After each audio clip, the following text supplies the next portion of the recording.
Good morning, everybody, and welcome to the morning routine.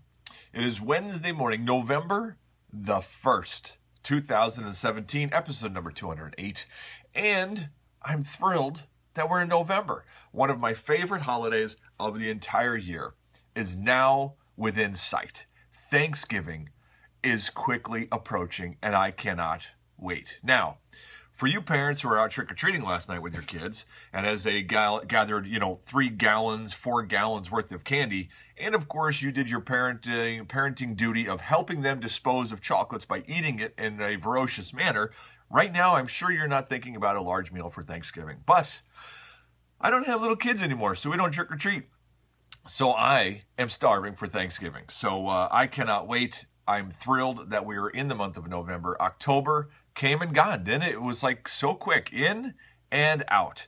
And on we go. Supposedly today here in Northeast Pennsylvania, which is where I'm located, there is a chance of snow flurries at the end of this day, later on today, which could be the first flurries of this season. So we'll keep our eyes peeled for the windows and see what happens there. So Thanksgiving, question, jellied or fresh? Jellied or fresh for Thanksgiving? You know the question. Cranberry sauce, right? Which way do you prefer them?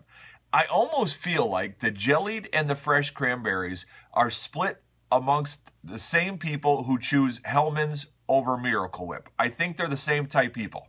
And stovetop over fresh stuffing. I happen to believe that if we did a massive survey poll, that the people who like fresh would be on the same side as the fresh stuffing, and I just have a feeling about it. I could be way wrong. I guess it's just me guessing, and although I could probably go to Washington, D.C. and lobby for a grant to get a study for research done on that to promote the fresh cranberry committee or something like that. I don't know. Jelly. Paul, I'm with you, buddy. Jelly? No. Sorry, I'm not with you. I wanted to be with you, but I'm not. Fresh cranberry sauce all day long. Fresh stuffing all day long. In fact, I remember when I was a kid, I can't remember if it was my mother or my Nana would make the stuffing with celery and even some of the chopped up, what's the stuff that you pull from the inside of the turkey you throw away? Yeah, that stuff. Somehow it tasted good. I don't know. Go figure. But anyways, I can't believe we're talking this much about Thanksgiving, and it's 3 weeks to go. 3 weeks? 1, 2, 3. Yeah, 3 weeks to go. So, but Kevin says, you can have it all. I need all the plate room for the potatoes, turkey, and gravy. Well said, Kevin. Can't argue with that, buddy. So, well, we'll be talking a lot about Thanksgiving over the next couple of weeks because it is one of my favorite holidays. So, but anyways, I've got some stories for you here this morning. The first one I want to share with you is not much of a story, but you're going to want to go to the show links to go to this link particular and check out these videos if you have not seen them. They're 2 very short videos. They're commercials. They're PSAs, public service announcements, that were put out there by, who were they put out there by? Common Sense Media, a San Francisco nonprofit group that raises awareness to promote safe technology and media for children. They have created these 2 PSA videos that are commercial. I saw one of them on TV. Absolutely hysterical. Stars Will Ferrell in it, and it's all about cell phone use. No joke. If you haven't seen these yet, you gotta see them. The one starts are like, I miss Dad, and they're all the families around, all solemn, and yeah, we miss him, and whatever. And he ends up being there at the end of the commercial, at the end of the table on his cell phone. Hysterical. If you go to freedomconvo.com, morning show link, you'll see the link to this today, so you can check out these 2 videos. They're very short. You're gonna love them. But anyways, what these guys are hoping for, they're hoping that by making us laugh at ourselves will help us realize the gravity of the situation. The average amount of time spent with mobile devices had increased nearly 10 times since 2011. There's a ring of sadness to just to see how normal this situation is. And it doesn't have to be family dinner. Look around a restaurant next time you're out and count how many couples are on their phones while they're supposed to be on a date. It's true. I've noticed it. I've noticed when it bothers me as well. I've even noticed it when I have been guilty of doing the same such thing. Although I don't do it very often, but I have done it, you know, and I try not to do it that much. One of the things I shared a long time ago, that if you don't know if you think that you don't use it that much, if you have an iPhone, I'm not sure how to do it on the other devices, but if you go into your iPhone, into settings and down to battery, I think it was, and click on battery, you could open up all the apps and it will show you how much time you have spent on each app over the last 24 hours. And it will scare you, actually, if you look at it, and if you're using it, you know, it will scare you. So, but go check out these links, check out these videos. Absolutely funny all day long. So really good stuff. But next article. This one, you know, so I read the title of the article, and wow, my hair is sticking out the side of my hat. I should call my makeup artist. Makeup artist? Yeah, don't have one. But the title of this article, I was like, yes, so what? But then I got reading it, and I'm like, oh, okay. So the title of the article is Insects Are in Serious Trouble. Now, being a person who walks around with a fly swatter, killing flies, smashing mosquitoes, has a small barn filled with bats to eat as many bugs as possible, built homemade traps to catch those carpenter bees, right? Spraying for spiders, all right? All these things that I do to get rid of bugs around the house. Why wouldn't I be okay with the title, Insects Are in Serious Trouble? So then I started reading. Since 1989, scientists from the Entomological Society, Krefeld, had been collecting insects in the nature preserves and protected areas of Western Germany, collecting specimens of local insects for research and education. But over the years, the bottles that they used, these traps, were getting emptier and emptier. By analyzing the data of 1,500 traps and 27 years of work, they have realized that most of the flying insects in that part of Germany are flying no more. Between 1989 and 2016, the average weight of insects that were caught between May and October fell by an astonishing 77%. Their insect population is down 77%. Now, you and I would be like, hooray. But this is a major issue, I guess. There have long been signs of such a decline. Studies have also shown that populations of European butterflies have halved since 1990. Honeybee colonies have fallen by 59% in North America since World War II. And populations of moths have dropped by 30% per decade. This is a big thing. The study makes visible what otherwise has been an invisible decline in insect abundance. Our mistreatment of the planet has been recognizably bad for elephants and coral reefs, but it seems likely that it has also been bad for flies, moths, and beetles. Insects are the linchpins of many ecosystems. Around 60% of birds rely on them for food. Around 80% of wild plants depend on them for pollination. If they disappear, the ecosystem everywhere could collapse. Those tiny little pesky bugs are what makes the big things work.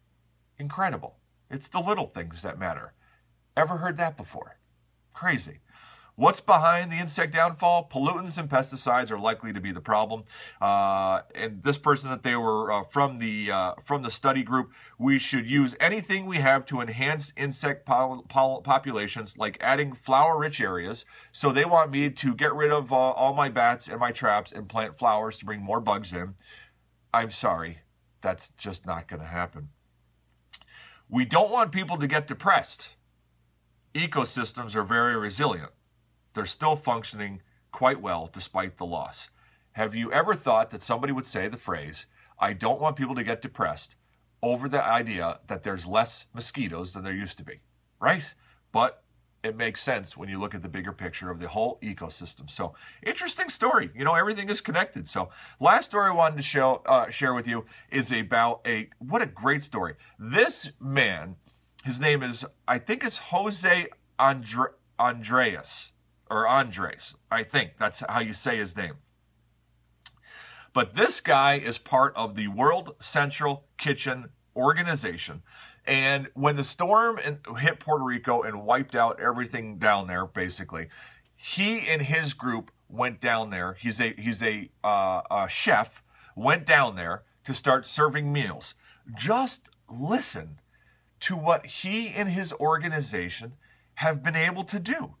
Chef and restaurateur Jose Andres said his nonprofit World Central Kitchen and the hundreds who have volunteered to help it would keep feeding Puerto Ricans until locals could again take care of themselves, which could take a while. When we go to a place, we take care of that place until we feel it has the right conditions to sustain itself. That's what a relief organization should be. So that's what he and his organization are saying.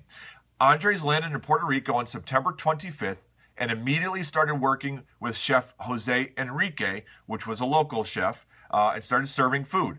In their first couple of days, the chefs produced enough food to feed 1,000 or 2,000 people. Amazing. But that's not it. Within a week of Andres' appearance on the island, their numbers skyrocketed to 25,000 meals per day. Per day. This isn't a massive organization. This is a chef with a campaign where he wanted to serve people who did not have their own food.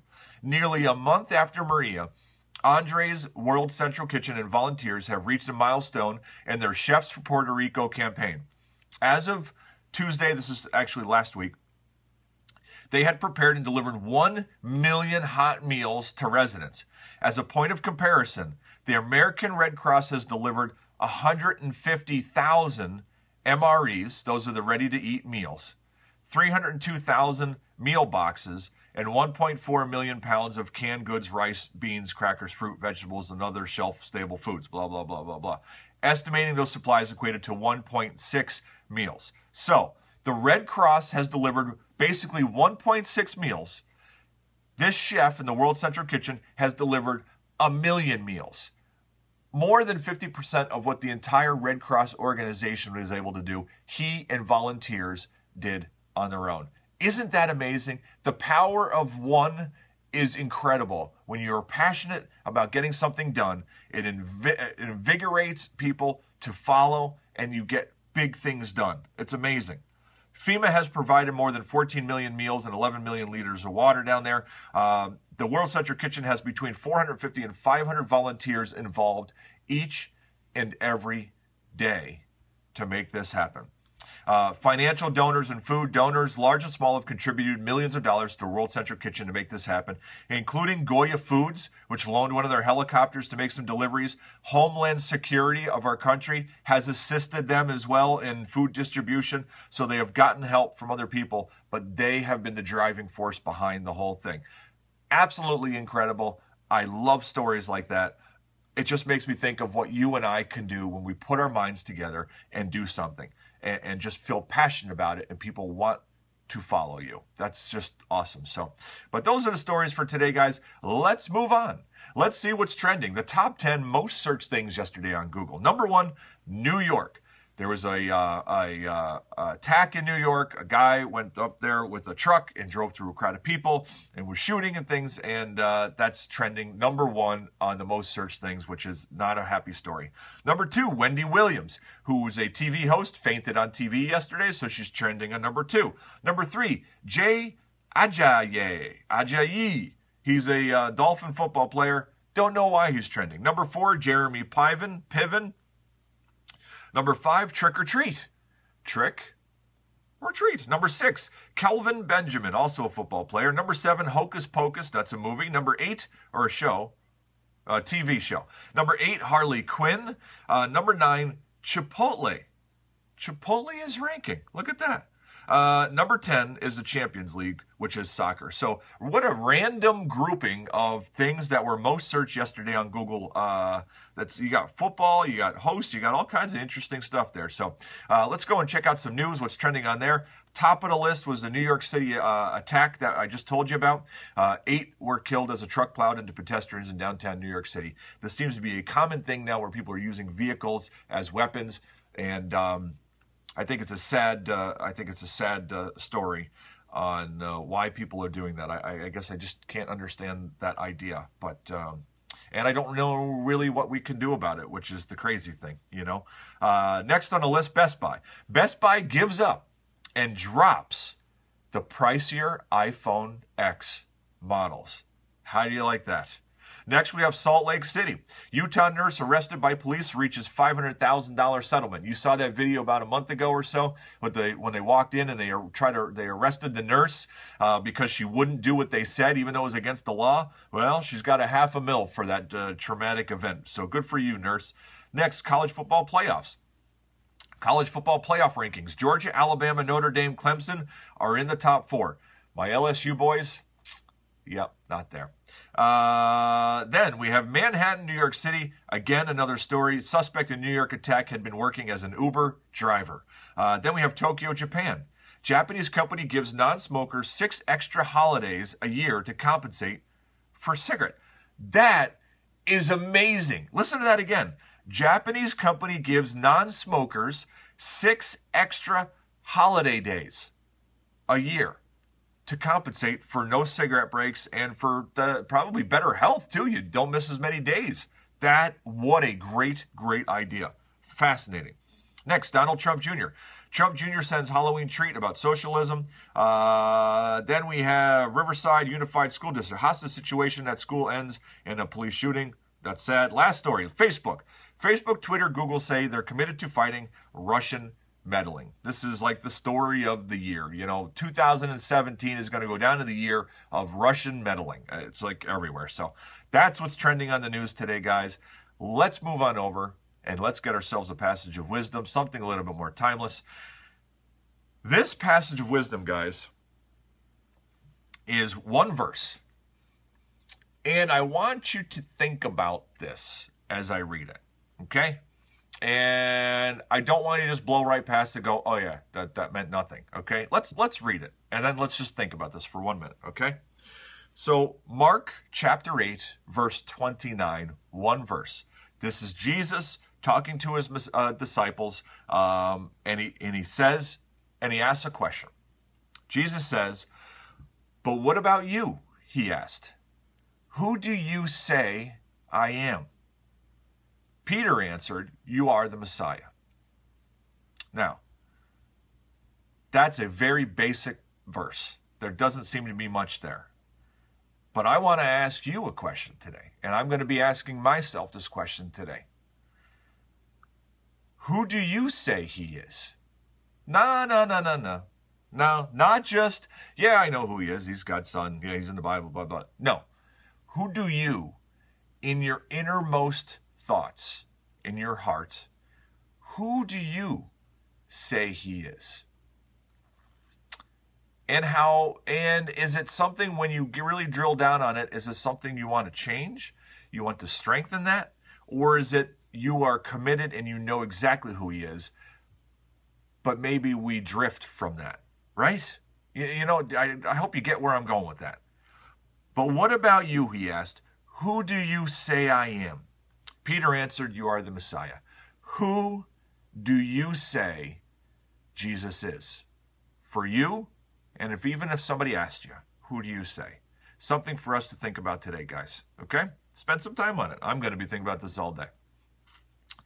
Let's pray, guys. Let's get this day started.